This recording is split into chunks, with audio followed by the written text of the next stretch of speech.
Welcome back to Leadership Link. I'm so excited you're joining us today. We are starting a series on giving. Yes, we're going to talk about money. What's a Christian perspective about giving? And this is a two-part series. First up is our guest, Elise Mitchell. Now, Elise is an alumnus of ACU, and she went on to found Mitchell Communications, a global PR firm. She is now a business and leadership consultant. She has more energy than anyone knows what to do with, and I can't wait for you to watch our interview with her.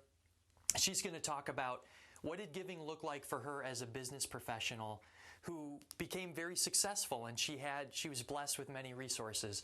So what did giving look like for her? And then how did she create a culture of giving at her organization, Mitchell Communications? So I'm excited for you to listen in on this. And as you're listening to this particular podcast, be thinking about, what does giving mean for you? What does giving look like for you? And where's God's calling on you as far as what giving's going to look like in your career?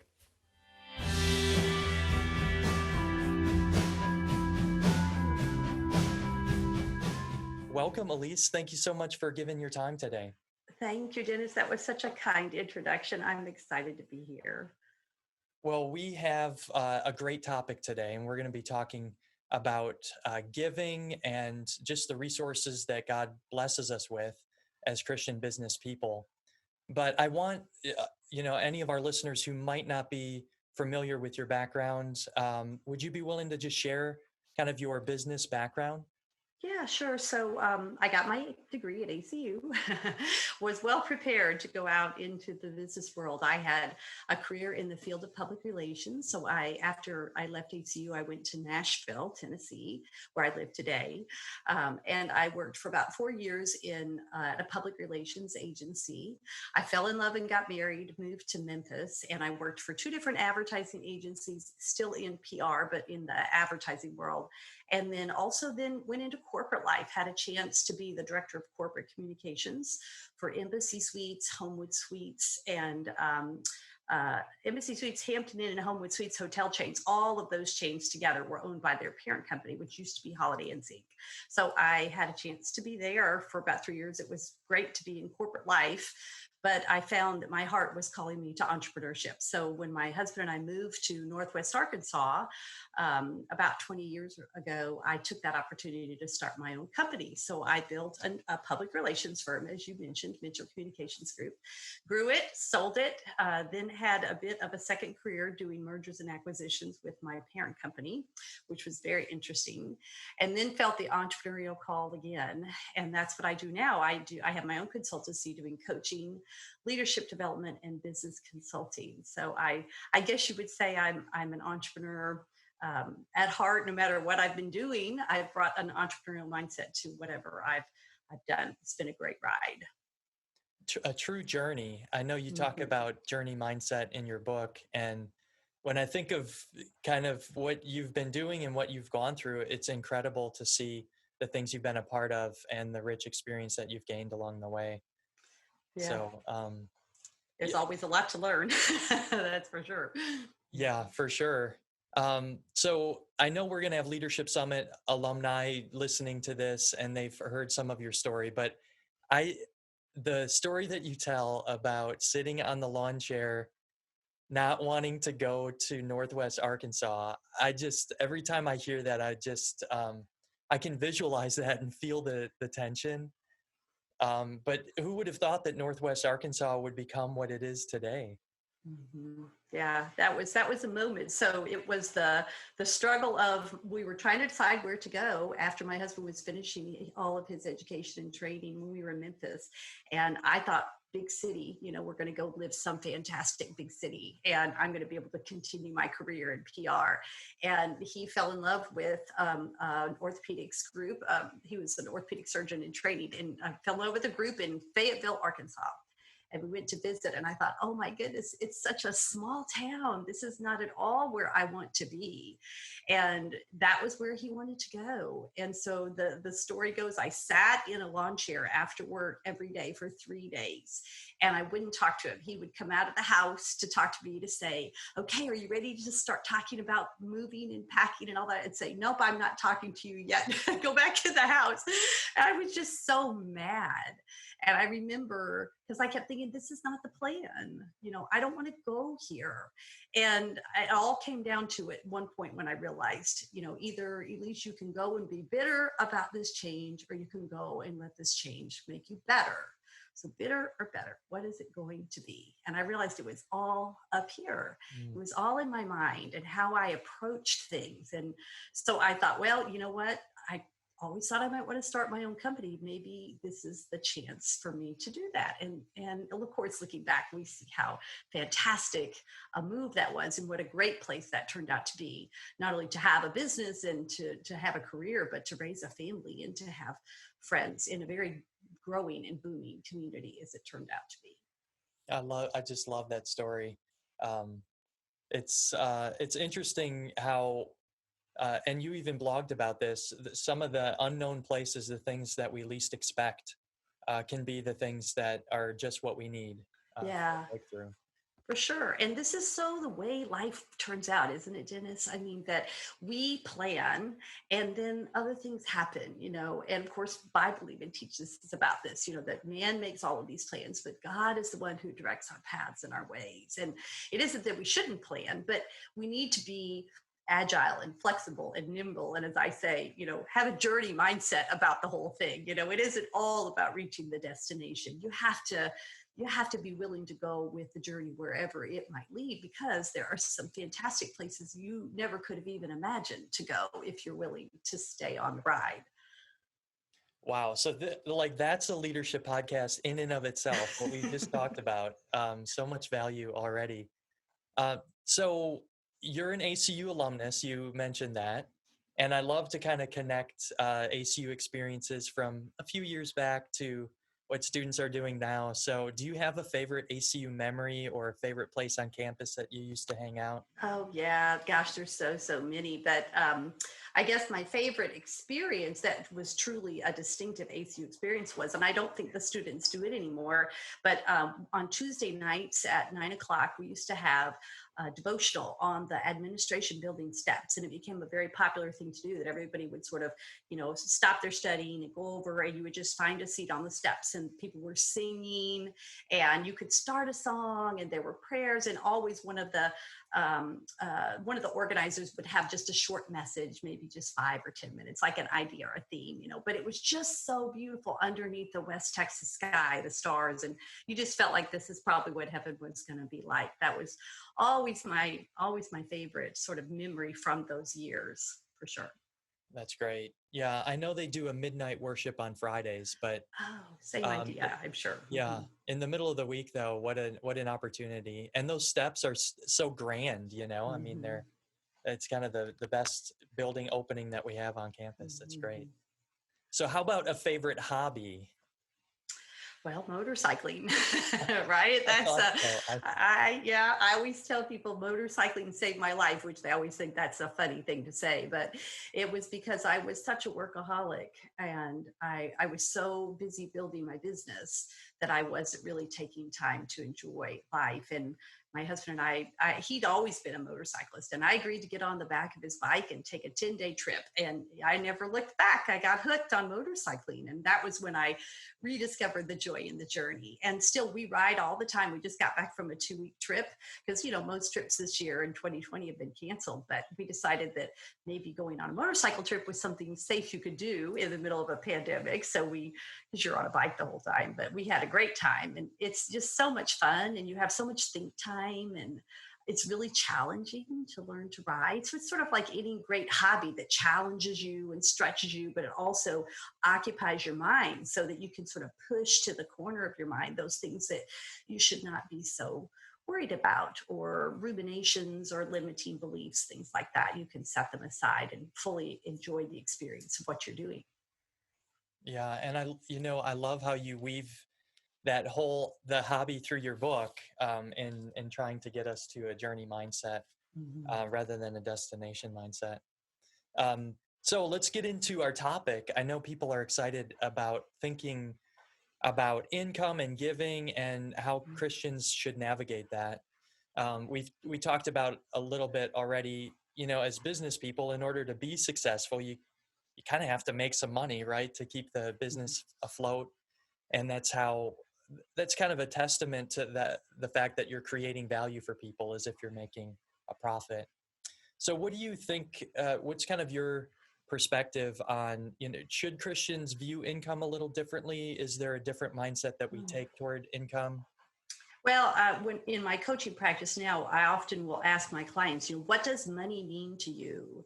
Because money is a hard thing for people to talk about. But I think having clarity about how you feel about money is really useful, especially as a business leader, because some people say, well, I didn't grow up with any money, and so I'm really worried about not having it. Or other people say, well, I always had money, so I think about it in different ways. Or, it's just, I think it's useful to sort of examine that question for yourself of what money means to you and why.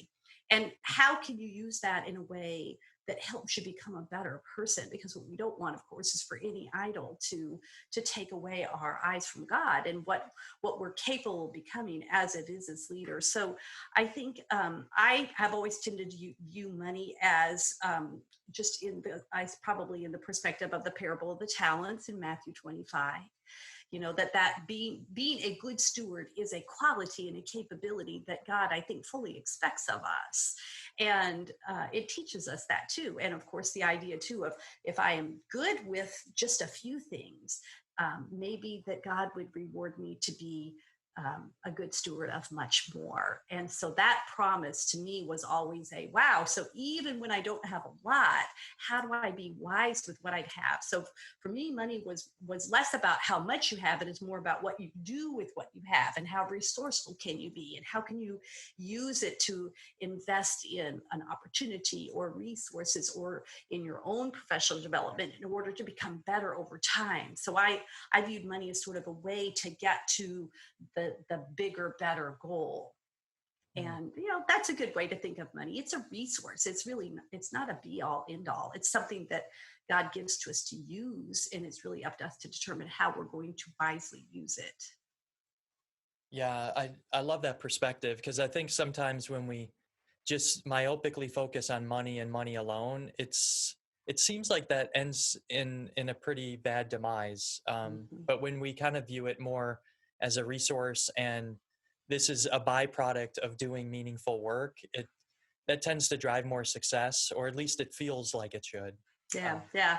Well, inevitably, I think leaders have to, especially leaders of faith, have to come to some sort of crossroads moment when they look at money, power, and fame and all the sort of extrinsic rewards of leadership, which those things are good things. I'm not against those things. I think they're just rewards for hard work, but they can't be all you strive for, because you achieve those things, and guess what? They don't satisfy and they don't last. You think you're going to achieve something and it's going to be a forever thing, such as, oh, everybody's always going to know my name, or I'm always going to have this title, or I'm always going to fill in the blank, drive this car, live in this house, or whatever it is you think you want to achieve. And then you get there and you realize it isn't really as rewarding as you thought. And then becomes, sort of the challenging conversation with, well, what am I doing this for? What is all the striving for? Solomon teaches us a lot about that. It's all striving after the wind. Nothing really, these things don't matter. So I think they're good to strive for because they're rewards that feel good, but you have to really strive for the intrinsic rewards as well. The feeling of satisfaction, knowing that you've created good in the world. Most leaders want to have impact somehow on their community or their industry or their or the world in some way. Maybe they want to change the world for the better. That sense of impact is very rewarding to a lot of leaders. And those are the things that are much more meaningful to us and have really nothing to do with money, power, or fame. And I think that's the much better conversation to have. yes, yeah, me too. So let's get to giving. One thing at Leadership Summit, you tell kind of a story that revolutionized your life a bit about giving, and I just love to see the passion and joy on your face when you talk about it. Can you maybe help our listeners have a picture of what that moment was like and what you did? And Yeah. So I helped to get the Morrison Mitchell student-run advertising and PR agency going on campus, and that it was all the brainchild of Cheryl Bacon and the team over at the Journalism and Mass Communications Department. And Cheryl, I knew when I was a student. She was just a young graduate at the time, was teaching classes there, and so she and I have been lifelong friends. And she called me up one day and she said, I need your help to, would you advise me on how I can raise some money? It's more money that I'm used to having to raise for a specific project. And I said, well, I know a little about fundraising, but I'm not a fundraising professional. I said, how much are you trying to raise? And she told me.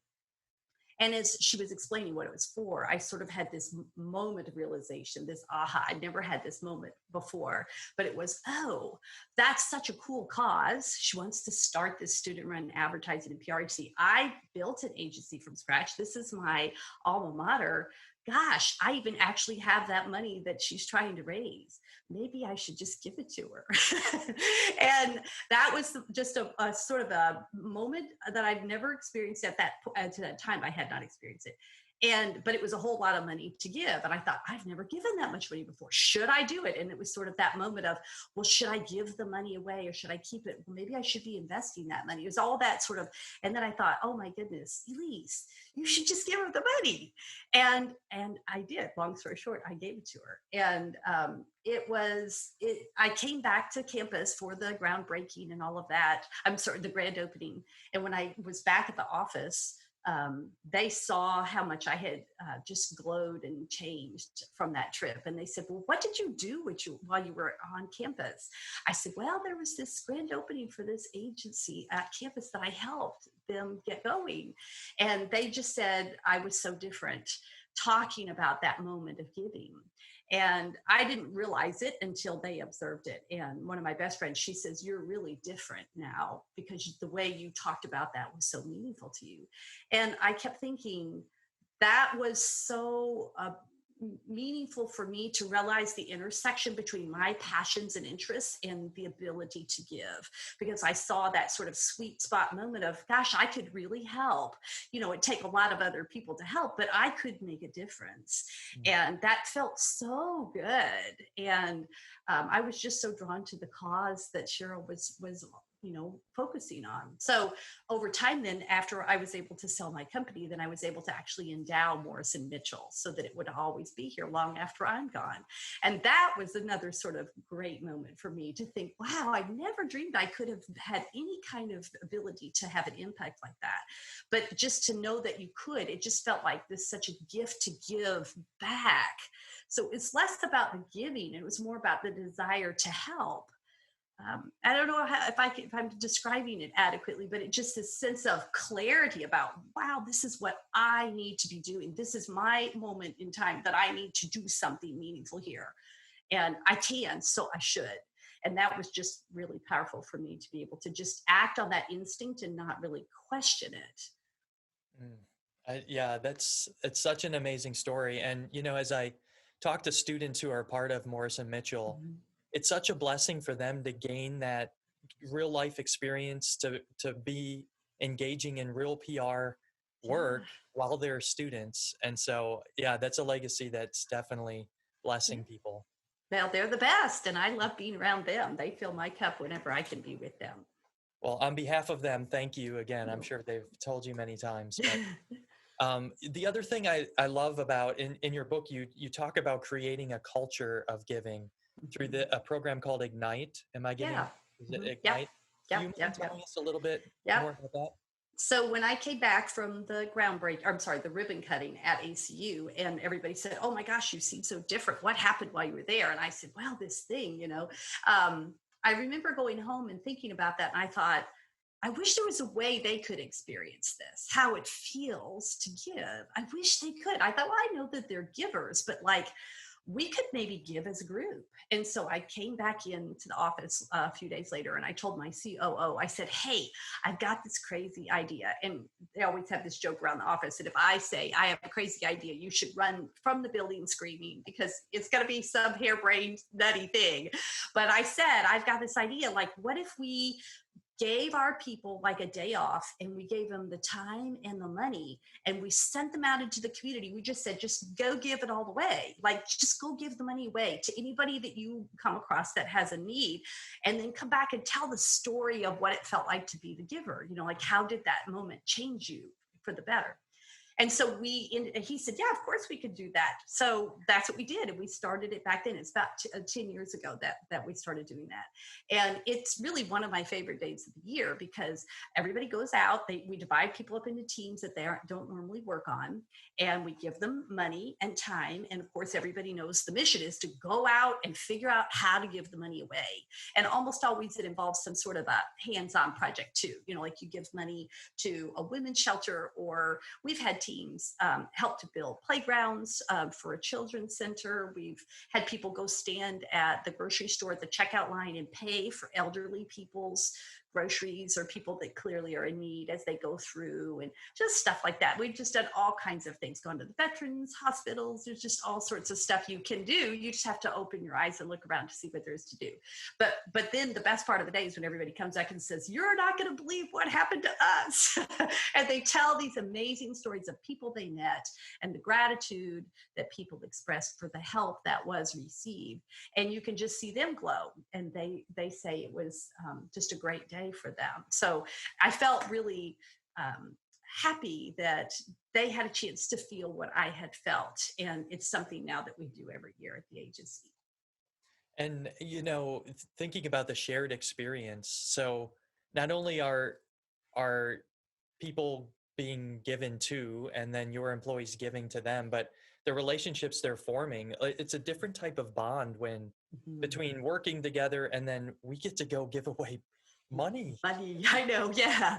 We get to have an impact. And you know what, Dennis, I think to me, that's one of the biggest takeaways from money and business leadership and stewardship is this idea of, I think most of us want to have impact, and this being able to give that ability to my people was really meaningful to me. And I could see that they could see the fruit of their labor, you know, the work of their hands to make good change felt really good to them.